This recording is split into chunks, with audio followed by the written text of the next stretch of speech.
Well, you know how Americans are. They want what they want, and they want it right now. Right now.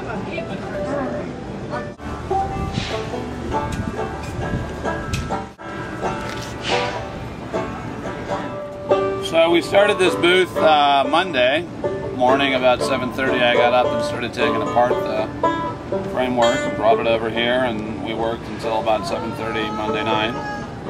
Put it all together, got our shirts out, made no sales, and we sold 1 bottle of water. Whew.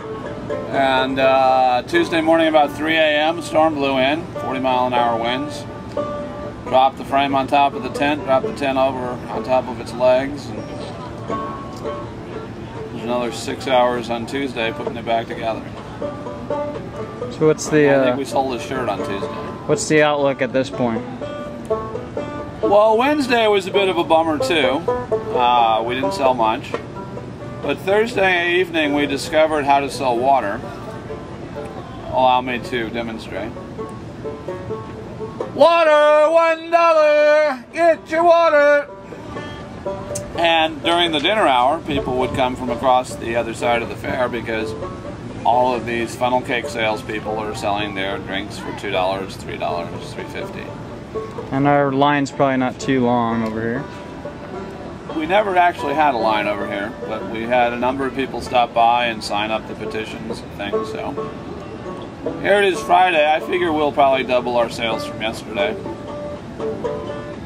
And that would mean we'd sell 4 or 5 shirts and 60 or 80 waters.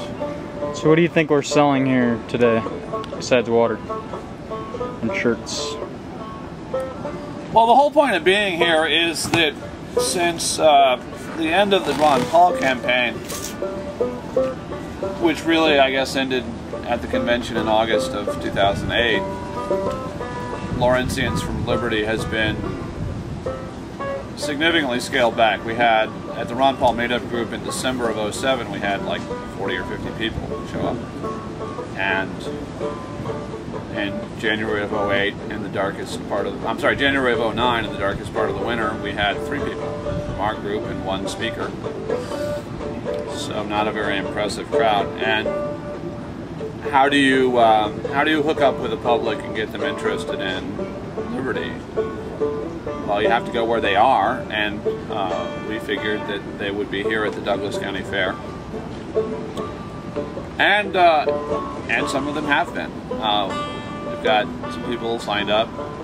Some of them have signed the Audit the Fed petition to get Senators Brownback and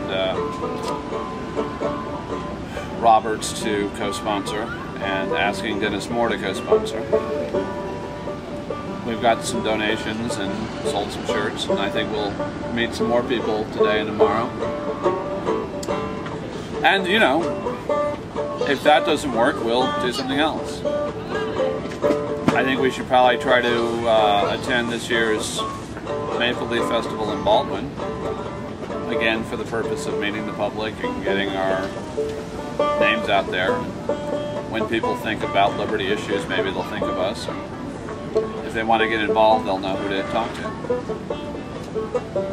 So what are some of the more exciting things that you've experienced so far at this fair? And some of the most disheartening, I guess? Well, as I was standing here selling waters last night, selling about $30 worth of water at $1 a bottle, I could see Wonder Woman through these tents on that stage over there, and she was playing a guitar, and they had a cover band covering 80s and 90s tunes mostly. I don't know if that was exciting, but it drew a crowd. There were people dancing in the mosh pit. So that was as if it were nice. I'm told that there's a camel in the petting zoo.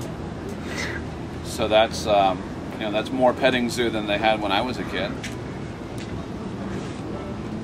I grew up in Lawrence, so I went to the fair, I think, one time in the 70s. Watched the Demolition Derby. Demolition Derby's tonight, isn't it, Robert? I think so. Yeah, we think the Demolition Derby might be tonight. Which is better than NASCAR, because at NASCAR, you know, all the cars do is turn left. Here the cars try to crash into each other. So what would you like to say to people that are interested in Lawrencians for Liberty and hooking up with a group like this in their own community if they're not from Lawrence? Well, Lawrencians for Liberty is the Lawrence, Kansas chapter for the Campaign for Liberty. And we're interested in anybody who would like to see Congress obey the Constitution and enforce the Bill of Rights.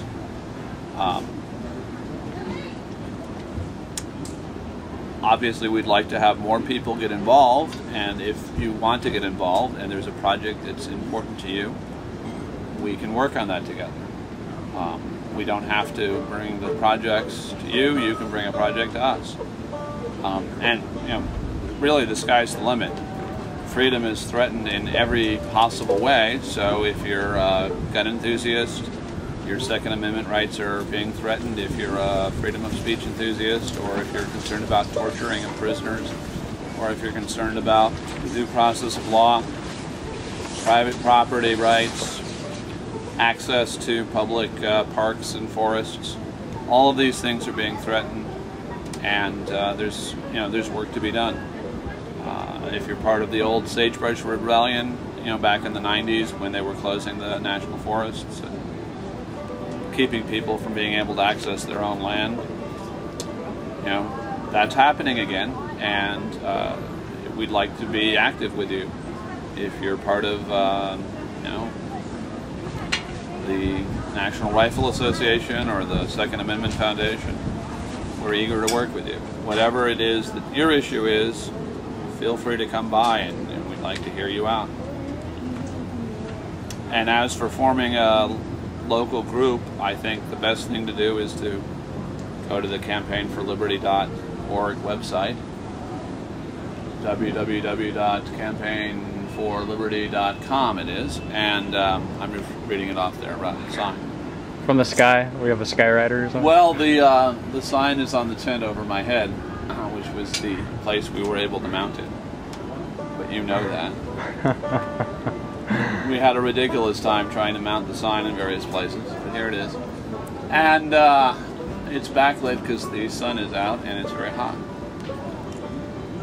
If you're forming a local group and you have a week-long county fair in your community, I would suggest you only show up in the evening when it's cooler and people actually attend. This business of showing up during the day, 10 a.m. till 6 p.m. utterly pointless. Excuse me, the phone's ringing. All right, thanks, Jim.